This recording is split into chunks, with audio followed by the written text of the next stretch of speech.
I'm going to go full spoilers with you. Do not worry. We are going to save this until after the season is available. Perfect. The first specific moment I wanted to ask you about is it safe to assume that the conversation in episode 4 about Jaskier's song and the timelines was a playful jab at your own show? Yes, of course. Also, the writers and I had so many different pitches for those lines. We really struggled with what to choose. I think part of the fun of The Witcher is that it does poke fun of itself. I think that's what makes it different than a lot of other fantasy shows. There is a tongue-in-cheekness to how we tell our stories, and certainly a self-awareness. I came out of season 1 knowing very much what people liked and what they didn't like. So to be able to have Jaskier write this song, and then to be able to hear this Dock Guard's critiques of it, it was an amazing, amazing thing to put in there. I got the biggest kick out of that, and I respect it quite a bit.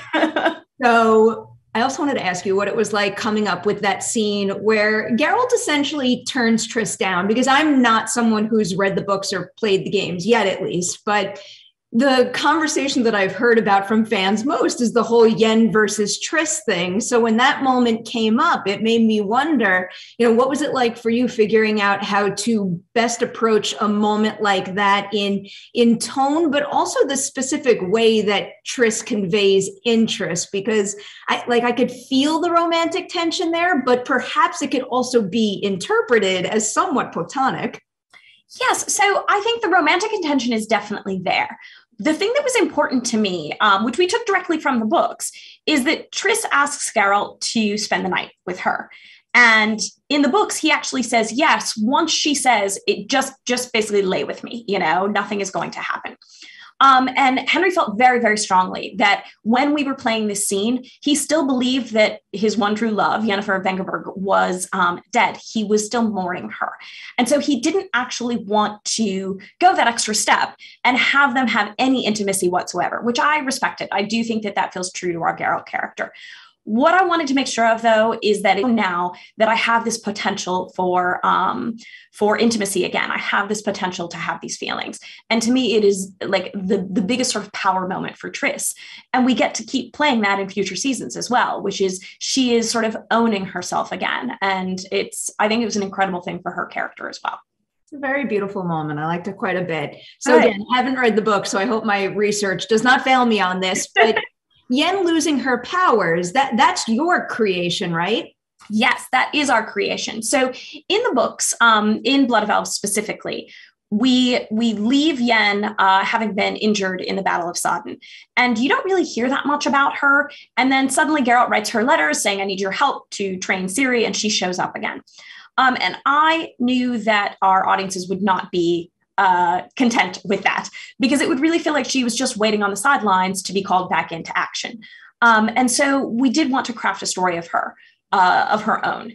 In the books, she's blinded at Sodden. And we actually make several references to being blind for Yennefer this season. But we talked about what is the more potent blindness that she could have. What would Yennefer's walking through the world in darkness look like? And to us, to the writer's room, that was to walk in a world without magic. And it felt like such an easy one-to-one that we could dramatize a lot more. And we love her storyline this season. What an effective way to make that character grow too. And also what an effective way in general, based on everything you're saying and everything that I've experienced in the show thus far, to get people who have not experienced the source material to be able to enjoy your show, but inspire them to want to see more and read more. So very job well done in that respect. Thank you. Of all the characters in season 2, was there any one with a story arc that was particularly challenging for you to crack? Vesemir was actually an interesting one to crack. Also now one of my favorites.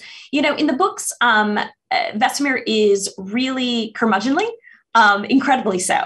And yet we knew that we wanted to bring another side of him to the forefront, especially because in our story, Ciri is really trying to figure out her place in the world. And she's trying to figure out who she can trust. And to me, it was important that Vesemir have a more empathetic side so that Ciri could begin to to want to be around him and to be inspired by what he's trying to do in the world. So we went through a lot of different versions. The very first versions of his story, he was very gruff and very sort of to the point. And we started to peel those layers back and bring out what I would call a little bit more of the grandfatherly side in Vesemir, while also still keeping him, there's a detachment to him. You can tell that he's afraid of being hurt again. So I would say that story probably went through the most changes, but I'm so thrilled of where it ended up. And honestly, what Kim Bodnia brought to it. Yes, as you should be before they kick me out of here. I know before season 1 was even released, you had mentioned that you had a 7-season plan for the show. So how has the show's success and then also maybe new things that you've discovered about the story along the way impacted that initial plan? I love that 7 seasons became the thing that we go to, because I think also at one point I said something that I would go for like 20 seasons. And I'm glad that no one actually expects me to have 20 seasons. I would be dead by then. I do think that my utmost goal, and the reason I started with 7 years, is because I wanted to stay true to the books. I don't feel the need for our story to go beyond where the books go. I think Andrew Sapkowski, the writer, he had a natural end in mind. Now, actually, since we started the show, he has released more books. So we'll have to see how that fits into it. But I also think I'm not in a rush to get through these stories. We approximately do a book a season, but we also make sure that the stories from that book are best in that season of our television show. So sometimes we move those chess pieces around a little bit. There's a big story from Blood of Elves that we're going to do in season 3, for instance, or there was a short story that we couldn't fit in season 1, so we put it in season 2. We try to be pretty flexible with that. All righty. I'm going to leave you with that. Next time I see you, I'm going to have read the books. You really inspired me, and I've gotten very into the world and the lore, and now I need more. Wonderful. Big congrats to you, and thanks so much for talking to us today.